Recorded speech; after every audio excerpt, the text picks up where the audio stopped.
قرآن کې د جهاد خبرې دي او څو پورې چې دوی له د جهاد جذبه ورکړل کېږي نو دوی ته شکست خورده کولی نه شدایات ساته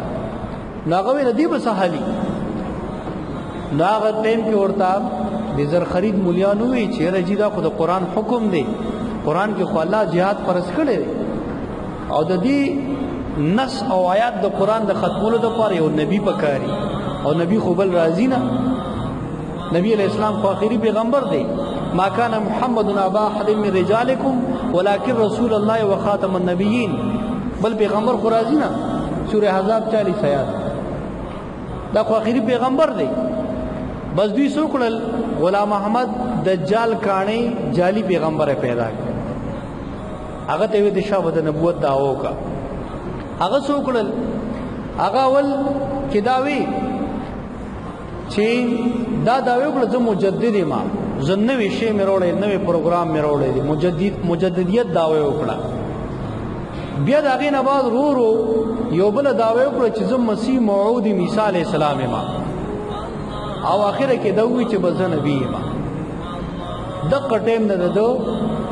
دا جعلي پیغمبر دغه ټایم نه شروع شو حدیث کې واضح نبی علیہ السلام ویلي دا نه خاتم النبیین لا نبی آبادی زه ګور آخري پیغمبر یم زمانه بعد نبی علیہ السلام وایي بل پیغمبر په ګوره نه راځي یاد ساته قرآن کې واضح حیات دی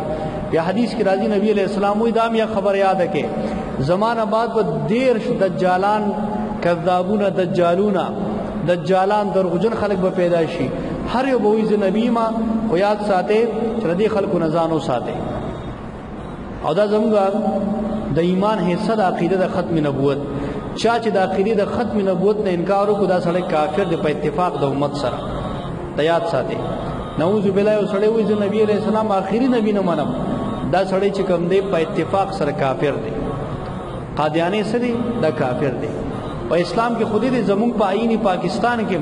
1973 چې کوم کانسټیټیوشن دی زموږ آئینی پاکستان پای کې واضح دی کافر کنسیډر شوی دی ښه کافر دی اقلیت کې نه دا کافر دی ښه کنه ته یاد ساتي او دی د خپل مذهب پرچار نشي کولی دی د خپل مذهب تشهیر نشي کولی دی چاله دعوت نشي ورکولی د قانوني جرم دی ښه کنه مذهبي او قانوني په د باندې او افسوس دا دی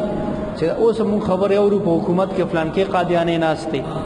فلان کې قادیانی لدا ورکلی شو هغه ورکلی شو دا زمونږ د اسلام او د آیین د دوانو په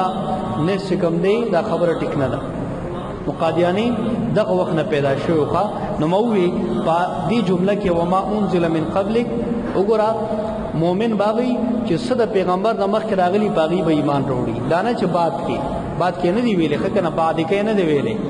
رد شو په دې باندې